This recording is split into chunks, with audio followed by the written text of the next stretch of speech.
Bonjour à tous, bienvenue dans une nouvelle vidéo Booktube, c'est-à-dire une vidéo où je vous présente puis donne mon avis sur un roman.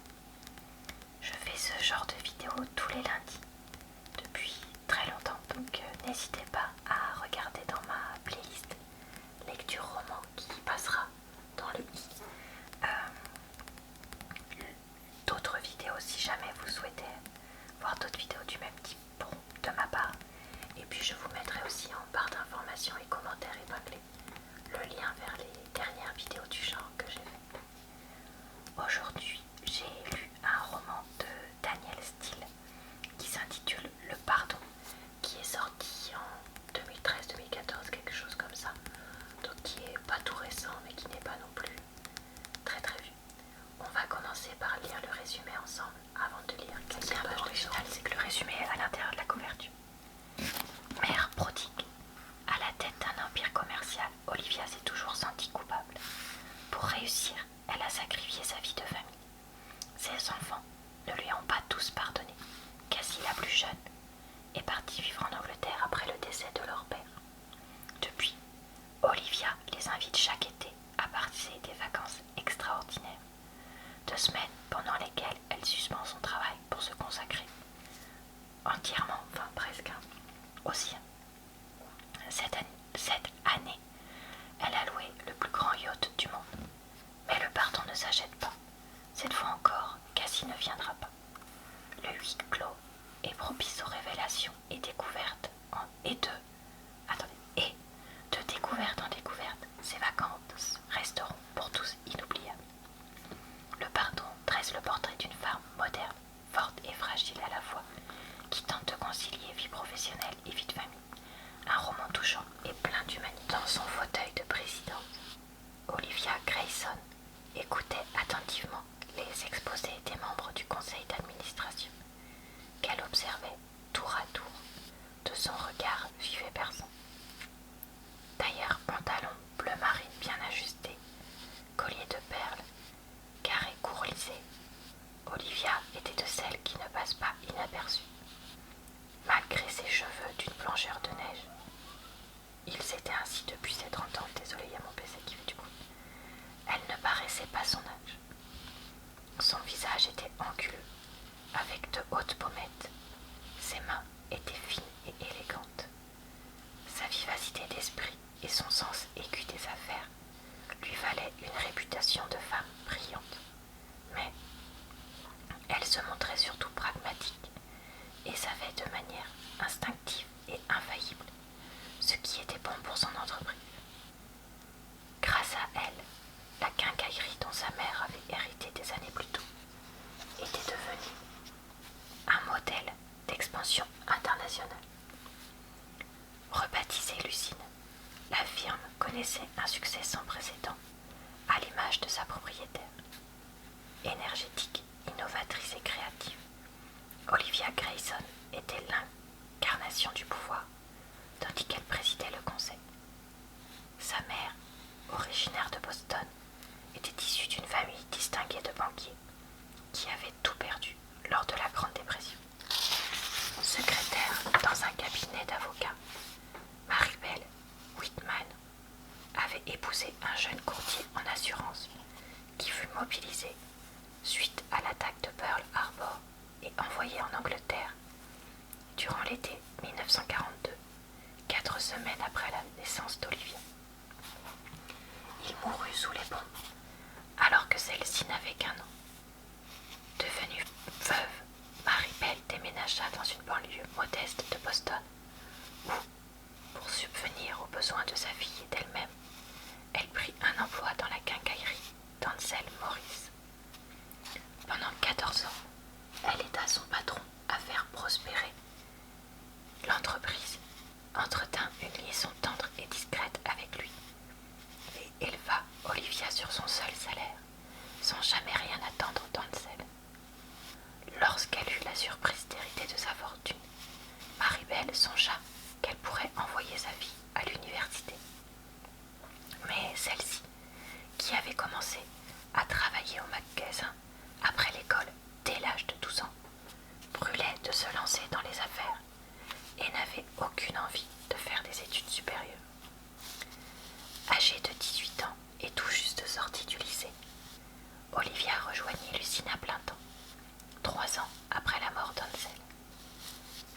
passion pour le commerce, ses idées, sa jeunesse et son enthousiasme la poussèrent à prendre des risques, à faire des choix audacieux.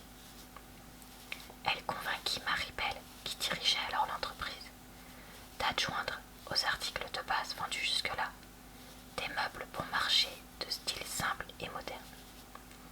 Elles achetèrent à des fournisseurs étrangers des éléments de cuisine et de salle de bain, ainsi que des appareils ménagers. La petite quincaillerie locale se transforma peu à peu en un phénomène auquel ni Marie-Belle ni Hansel lui-même n'auraient jamais rêvé. L'usine devint célèbre pour ses lignes novatrices venues du monde entier, la fiabilité de ses produits et ses prix imbattables. Olivia misait sur le volume des ventes et non sur la cherté, ce qui n'avait pas manqué d'inquiéter sa mère au début. Le temps lui donna raison. 51 ans plus tard, Olivia Grayson avait bâti un empire planétaire avec lequel personne ne pouvait rivaliser, même si beaucoup essayaient. Le respect et l'admiration de ses collègues et concurrents lui étaient acquis. Elle était devenue une figure emblématique du monde de l'entreprise, une légende même, à l'instar de ses magasins qui offraient tout le nécessaire pour la maison, outils, cuisine et meubles. À 69 ans, Olivia parcourait encore le monde à la recherche de nouveaux fournisseurs, de nouveaux produits, de nouveaux designs. Son industrie continuait de grandir et sa réputation avec. Voilà, je m'arrête ici. Alors je vais maintenant vous donner mon avis sur ce roman. Bon, déjà, vous avez pu voir que le style était assez particulier dans la façon d'écrire et très représentatif de Danielle Steele. Maintenant que je lis un deuxième roman d'elle, pas trop longtemps après le premier, je reconnais bien cette façon d'écrire, très, comment dire, très droit au but, avec vraiment pas trop de détails, mais en même temps on raconte un peu la vie des personnages, etc. Et puis très, oh que cette femme est merveilleuse, oh son mari est merveilleux, oh sa mère est merveilleuse, mais évidemment tout le monde l'adore, etc. Enfin vous voyez, ce côté-là qui est complètement idéaliste. Soyons honnêtes, hein, les livres de Danielle Steele ne sont pas faits pour représenter la réalité, mais qui, un peu comme un roman d'amour ou une petite comédie, mettent un peu de paume au cœur quand on lit ça le soir. Alors, qu'est-ce que j'ai pensé de ce roman? Je l'ai trouvé moyen plus dans son genre, hein, parce que clairement, sinon j'aurais pas dit ça. Je pense pas que ce sera l'avis de tout le monde, plutôt, c'est ça que j'essaye de dire. Moi je l'ai trouvé pas trop mal dans le style, voilà, roman très positif et qui se lit pour se changer les idées. Après, sur l'échelle de la littérature internationale, c'est clairement pas un grand roman, si vous voyez ce que je veux dire. Ce que j'ai trouvé bien, c'est que on est beaucoup avec le personnage d'Olivia, donc qui a 69-70 ans, et ses enfants qui ont une quarantaine d'années. Donc ça c'est pas mal, plutôt que le côté jeunisme qu'on peut avoir dans certains livres et certaines séries et films. Donc ça j'ai apprécié. Par contre, j'ai trouvé voilà, le roman assez caricatural dans tout réussit tout à tout le monde. Et la fin m'a semblé, enfin la toute fin, m'a semblé un peu précipitée. Alors attention, je vais révéler certains éléments de l'histoire, donc si vous voulez pas savoir, coupez ma vidéo maintenant. En fait, ce que j'ai trouvé particulièrement caricatural, c'est le fait que Cassie pardonne à sa mère presque du jour au lendemain, à partir du moment où elle est enceinte. Alors que le premier fils, Philippe je crois qu'il s'appelle, lui m'a paru plus réaliste dans le fait que au début il y a certaines choses qu'il pardonne pas du tout à sa mère et il lui faut un certain moment et certains événements dans sa vie pour qu'il se mette à pardonner. Certes, ces événements de sa vie sont assez caricaturaux, mais ça paraît plus réaliste qu'il pardonne pas comme ça, pouf, du jour au lendemain. John, le deuxième fils, m'a paru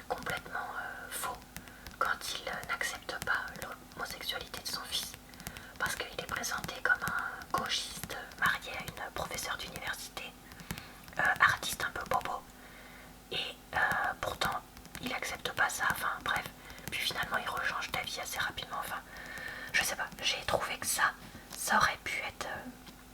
Enfin, c'est pas ce personnage-là que j'aurais choisi pour ce rôle-là, entre guillemets. Même si ça peut être le côté, bah du coup justement, c'est pas parce qu'on est de gauche qu'on accepte, qu'on a des idées progressistes. Je sais pas. Mais je trouve qu'il y avait matière à creuser peut-être un peu plus, notamment le côté oh, on aurait tellement aimé avoir d'autres enfants et du coup des petits-enfants, etc. Enfin, je sais pas. Des petits-enfants de notre sang, si on peut dire ça, puisque évidemment, c'est pas parce qu'on est homosexuel qu'on n'a pas d'enfants. Enfin, je sais pas si je m'exprime bien. Non, mais je m'exprime pas bien parce que tu peux avoir des enfants de ton sang, même si t'es homosexuel, si tu prends une mère porteuse. Enfin bon, je m'exprime très très mal, mais vous avez compris peut-être l'idée que j'essayais de dire, qui était d'essayer de dire dans le livre, et que justement je trouve qu'elle n'est pas bien dite du tout, puisque même moi j'arrive pas à la dire du tout. Et qu'est-ce que j'ai pas aimé? Ah oui, j'ai pas aimé le côté ah bah du coup Philippe et Cathy veulent pas d'enfants, bon bah je l'accepte parce que je suis Olivia, une vieille progressiste qui justement elle accepte très bien l'homosexualité, les relations hors mariage, etc. Mais par contre à la fin, oh là là, je suis vraiment vraiment rassurée que mes enfants finalement se marient et font des enfants, parce que quand même ne pas faire des enfants, bon c'était pas très cool. Ouais bah non. Voilà, ceux qui suivent ma chaîne régulièrement savent que bah moi je souhaite pas avoir des enfants. Et du coup, quand en 2014 on dit encore que oh bah finalement ils veulent des enfants, bon je suis rassurée. Ça m'a vraiment pas plu du tout. Et voilà, c'est clairement pour moi un des points les plus négatifs du roman pour ce type de roman. Alors, au final, est-ce que je recommande ou pas ce roman? Eh bien, je le recommande comme un Danielle Steele, c'est-à-dire aux femmes qui aiment les romans d'amour et les romans assez basiques avec une histoire très simpliste, pas de grandes réflexions, pas de grands retournements de situation, enfin voilà. Si vous cherchez un roman d'amour pour passer le temps et qui reste simple à lire, je vous le recommande. Si c'est pas du tout votre style de roman, et bien clairement ne le lisez pas parce que ça vous réconciliera pas du tout avec le genre. Voilà, et bah écoutez, j'espère que cet avis vous a plu. Je vous retrouve lundi prochain avec un nouvel avis de roman en booktube. Et puis sinon le vendredi avec juste de la lecture de romans relaxante. Je vous souhaite une bonne soirée, une bonne nuit ou une bonne journée. Et puis je vous dis à très bientôt dans une prochaine vidéo.